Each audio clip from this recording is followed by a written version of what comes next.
Welcome to the anti-cheat tutorial for VaultIt. If you're not familiar with Clumsy, you need to go back and do the network testing tutorial first. It is a prerequisite. Okay, so we have 200 milliseconds of latency and 20% packet loss, so we're going to have some pretty severe networking conditions. First thing I want to show you is the cost of compute vault. So every time a local player vaults, they call it, if you enable anti-cheat, it will call it on the server as well. So we go stat VaultIt, and you can see we have compute vault, and it's pretty pricey. So when I enable anti-cheat, for the record, that desyncing is intentional because it's a result of high latency with packet loss. Okay, so I've enabled anti-cheat.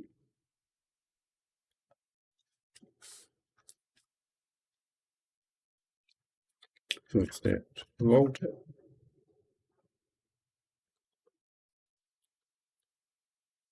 So the anti-cheat is actually preventing us from vaulting twice in a row there.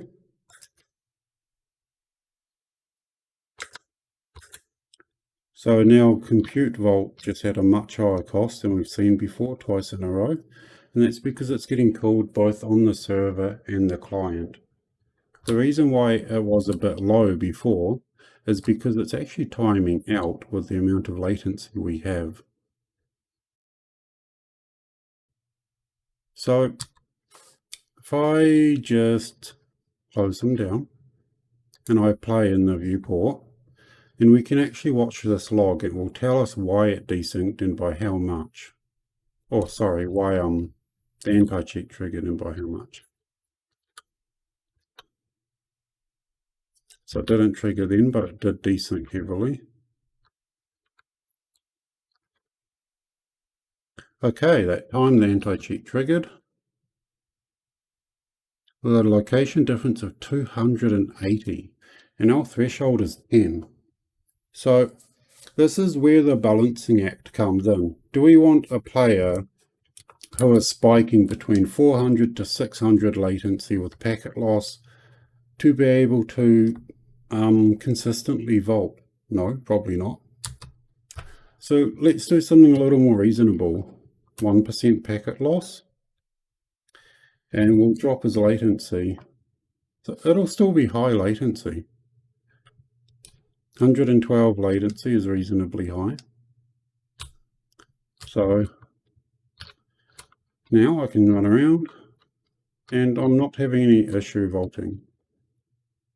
And I'm running it sideways to intentionally trigger a location difference if that's what occurs. So you'll notice at 100 latency with 1% packet loss, totally safe with the default anti-cheat setting. So let's ramp it up a bit. Okay, about 140.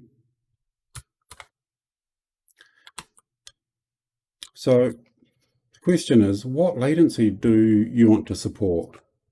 I'm going to say about 200 for an adventure game or RPG is quite generous. Or an MMO, I suppose. So let's make sure that can consistently vault. And they can. Now we could start lowering the settings until we begin to desync, but these settings have been tested.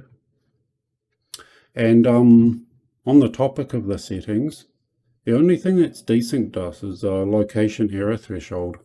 The direction error threshold is -180 to 180 mapped to -1 to 1. So that's a fairly high number. The height error threshold is generally quite consistent, and we've given it quite a bit of wiggle room. Now, the only other thing to actually think about here is packet loss, or out of order or duplicate packets. Do we want to give them some breathing room so if they do lag, that their vault doesn't trigger anti-cheat and get reset?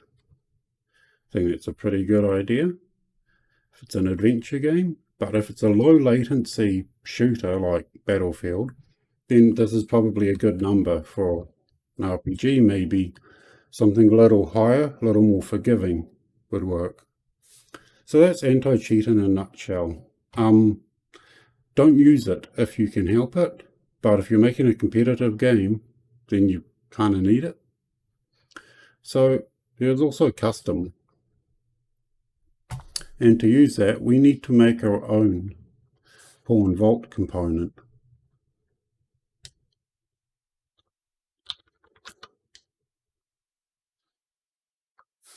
And you would absolutely never do this in Blueprint.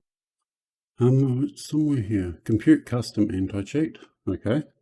So we've got the client's vault info, and we can call server anti-cheat. Compute default anti-cheat. So we can call this if we want. We can call compute vault and get the result from the server. I really don't do this in Blueprint because it's just too expensive or something so costly already. So this is basically what the default anti-cheat is doing anyway, but we could add extra checks on top of this if we want to. The main point is that you have that ability. Alright, thank you for watching.